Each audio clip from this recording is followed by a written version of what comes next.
Hello everybody. Wanted to do a quick video on the Easter card I'm going to be doing this year for my family.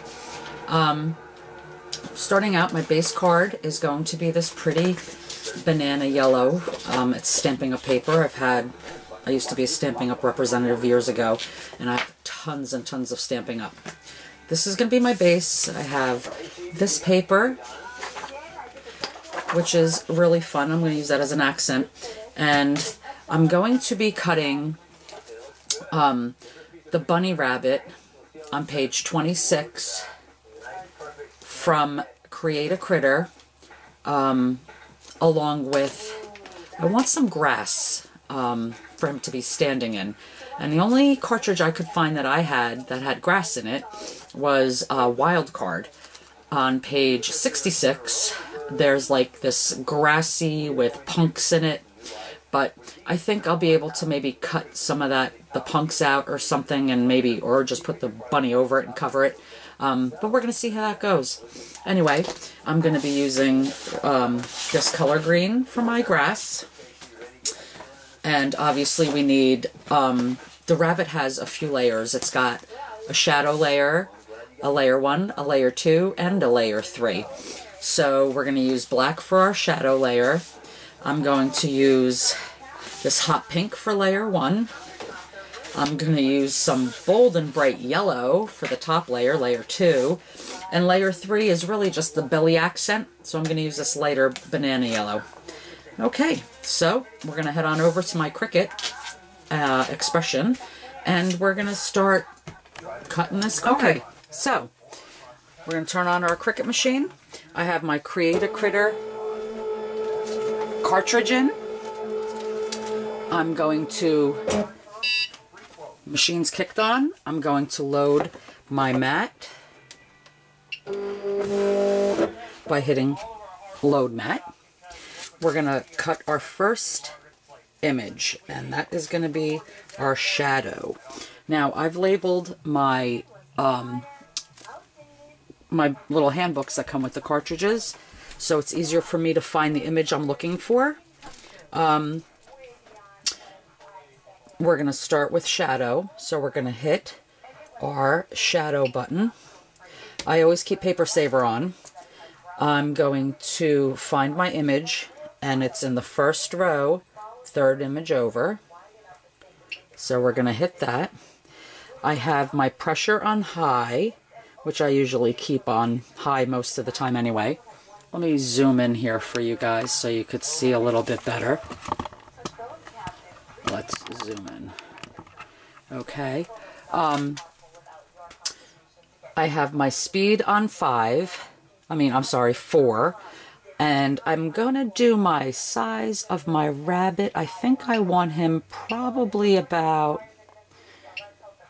I'm going to go with 5. We're going to try out 5, okay? And when we have all that done, we'll just hit cut.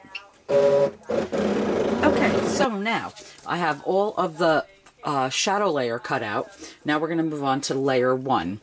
So we're going to take off our shadow button. We are going to hit layer 1. We are going to hit autofill. We are going to hit our bunny rabbit image. You'll see it come up right here.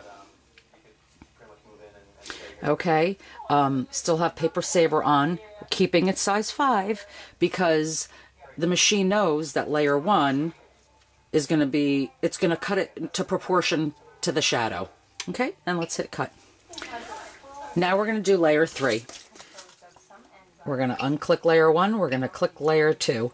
Paper Saver on, still the same size, autofill because I would like to get as many, well, at least 6 of them out of this page. We're going to hit our image, which is the rabbit, row 1, button 3. Rabbit's going to come up over here, so we know that's what we're cutting. There it is. And we're going to hit cut. It's going to cut it 6 times. Okay, and now we're going to do layer 3 of our rabbit.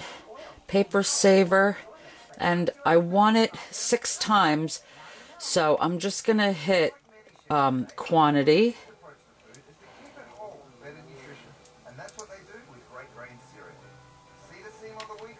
And I'm going to minus down to 6.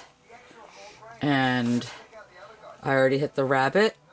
So Actually, if we move the rabbit over a little bit, once he's put together, maybe we could put a piece of ribbon. And I want to add a little texture to my base card. All right, so we'll put the colored paper to the side and the grass to the side. And we're going to just try and go at it with the just the rabbit. I'm going to grab my Cuttlebug. And I'm going to pop it open like that. I have my Sizzix Bubbles folder. Okay, it's got really cute bubbles if you could see it. All right, and I want the front of the card to be textured in this bubble. So we're gonna lay it in there. And we're going to get our A plates, which I forgot to grab real quick, so just give me a minute.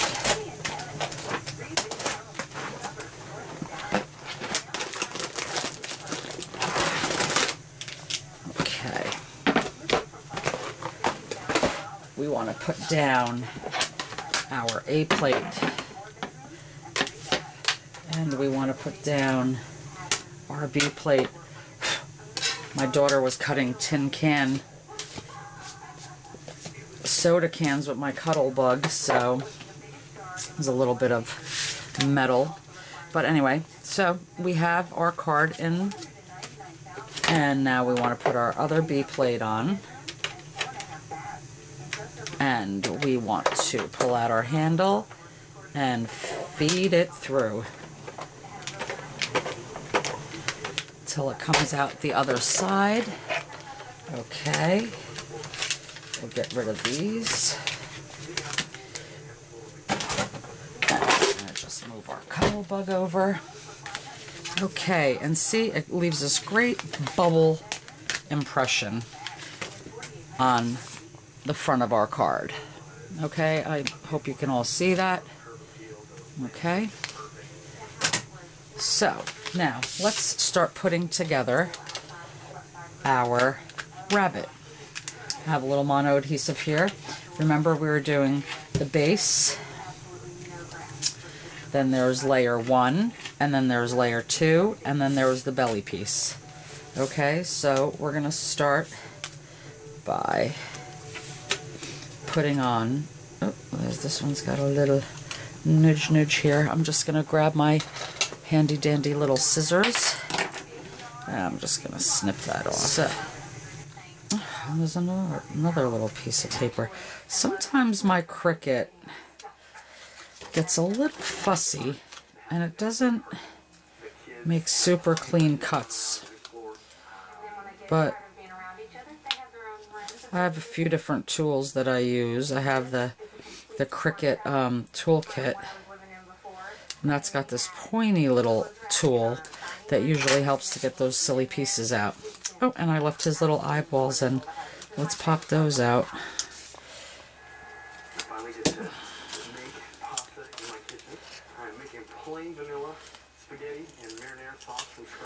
Okay, so that's so. So we're going to take a little bit of mono adhesive on these bigger pieces. And we're going to put mono adhesive on the bigger pieces of the body. On his ears. And I'm going to use my Zig glue pen, and I'm just going to put a little on his arms and his legs, or his feet I should say. And then we're going to take him.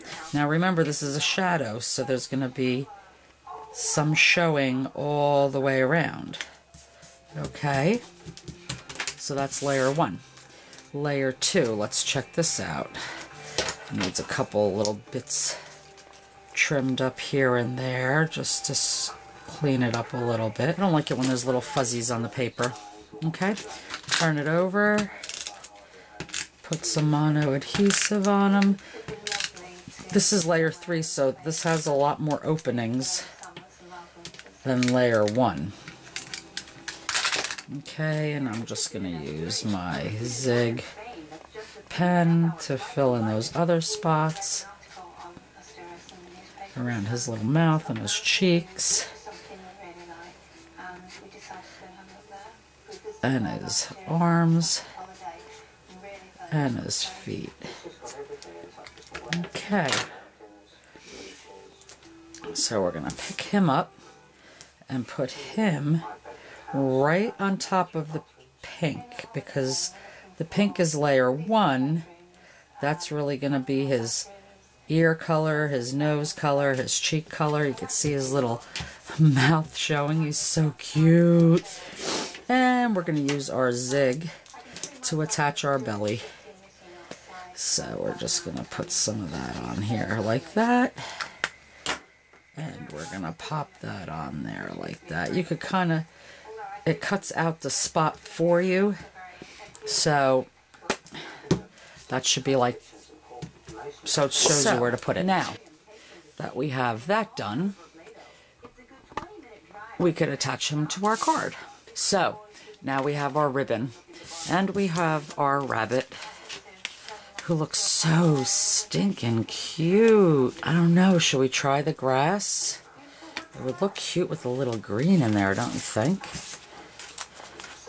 Let's see what happens if we put a little green. I have to say that that green was a little fussy.